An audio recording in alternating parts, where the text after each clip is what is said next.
देखो elastic collision in two dimension, तो मान लीजिए एक ऑब्जेक्ट है m1 और ये किसी दूसरे ऑब्जेक्ट से, लेट इसकी इनिशियल स्पीड है u1 and let it is striking with another object m2 which is at rest, and let after collision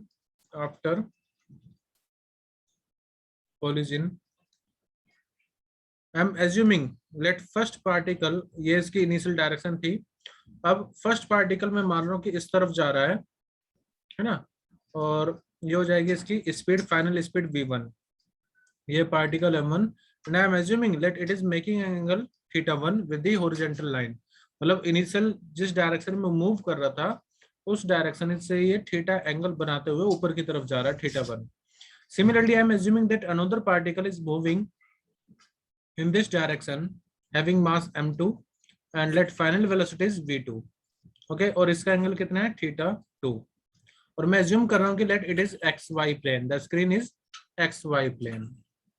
since it is an elastic collision, तो यहाँ पर दो चीजें फॉलो होंगी, इनिशियल मोमेंटम बराबर होगा फाइनल मोमेंटम के, conservation of linear momentum and conservation of kinetic energy we will also use. But since now the momentum is a vector quantity, we know that, so it will have two different direction, x and y direction, so we will conserve the momentum but in x and y direction respectively.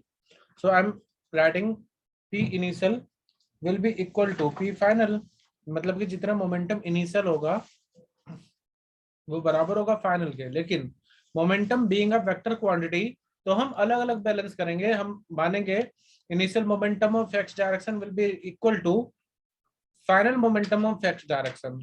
तो X direction का अगर हम बात करें तो ये particle x direction में ही आ रहा था, यानी कि पी m1 u1 ही हो जाएगा. अब फाइनल मोमेंटम क्या होगा, तो देखो क्योंकि वेलोसिटी वेक्टर क्वांटिटी है तो इस वेलोसिटी के दो कंपोनेंट होंगे, एक तो इस तरफ यानी कि एक इस डायरेक्शन में और एक इस डायरेक्शन में.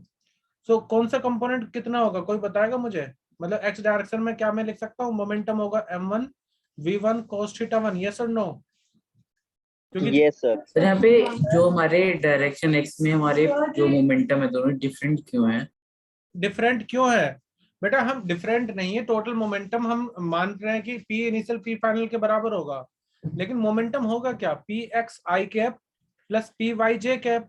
तो ठीक है, इसी तरह से फाइनल वाला हो जाएगा, तो हम i वाले के i वाले से कंपेयर करेंगे ना, यानी कि x डायरेक्शन के मोमेंटम को एक साथ, y डायरेक्शन के मोमेंटम को एक साथ, क्योंकि finally okay sir. Two dimension में मूव कर रही है. Okay sir. ओके, और कोई डाउट? No sir. ठीक है. सिमिलरली अगर आप नीचे वाले पार्टिकल को देखो तो इसका मोमेंटम इस तरफ है, तो इसका एक कंपोनेंट तो इस तरफ आ जाएगा, कितना, m2 v2 cos θ2, और एक कंपोनेंट इसकी वेलोसिटी का नीचे की तरफ आएगा, और क्योंकि वेलोसिटी जिधर होगी उधर ही तो आपका मोमेंटम होगा, तो इधर हो जाएगा m2 v2 sin θ2, और ऊपर वाले पार्टिकल की वेलोसिटी और मोमेंटम ऊपर की तरफ आएगा m1 v1 sin θ1. यहाँ तक किसी को कोई प्रॉब्लम, कोई डाउट इस तरह से? No sir. ठीक है. तो final No, momentum X direction में आपको कौन कौन से दिख रहे हैं, फाइनल मोमेंटम एक्स डायरेक्शन में मुझे दिख रहा है m1 v1 cos θ1, और उसी डायरेक्शन में m2 v2 cos θ2. तो एक तो इक्वेशन हमारी ये बन जाएगी, ठीक है, फर्स्ट इक्वेशन. अब सिमिलरली आप यूज करिए p final, sorry p initial बराबर होगा p फाइनल के, लेकिन y डायरेक्शन में. अभी इनिशियल y डायरेक्शन का मोमेंटम कुछ होगा क्या, पार्टिकल तो x डायरेक्शन में मूव कर रहा था पहले बिफोर, नहीं होगा. तो I am writing initial momentum y direction का 0 होगा, लेकिन finally it will be m1 v1 sin θ1. और देखो ये वाला मोमेंटम नीचे y डायरेक्शन में है ना, नेगेटिव y डायरेक्शन में, so I will write it as m2 v2 sin θ2, ठीक है ना.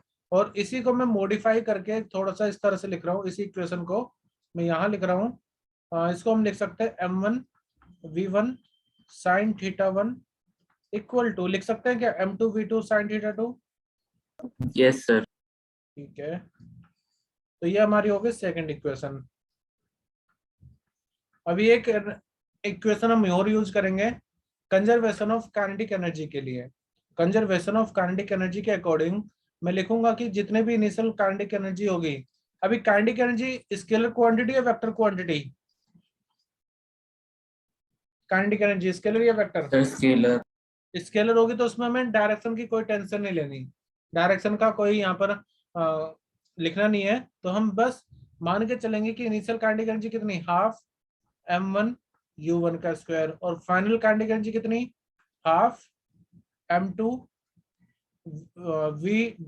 v2 का square plus half m1 v1 का स्क्वायर। आप आगे पीछे भी कर सकते थे, मतलब पहले आप initial kinetic energy plus final kinetic energy ऐसे भी लिख सकते हो। हाफ तो यहाँ पर कॉमन है, 1/2 कॉमन है, तो यहाँ से थर्ड इक्वेशन में थोड़ा यहाँ पर लिख देता हूँ।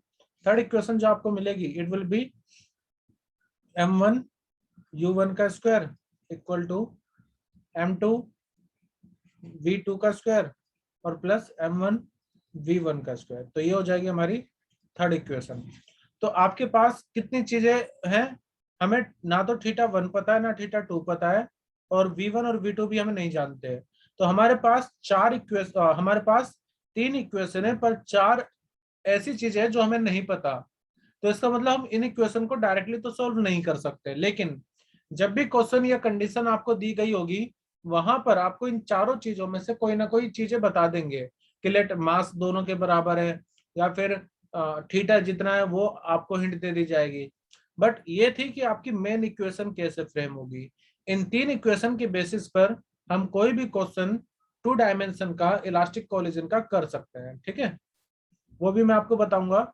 जैसे कि हो सकता है केस दे दिया जाए कि दोनों पार्टिकल अगर मान लीजिए सेम मास के, तब क्या होगा, और एक एंगल 90 डिग्री से ग्लेंस कर रहा है तब क्या होगा।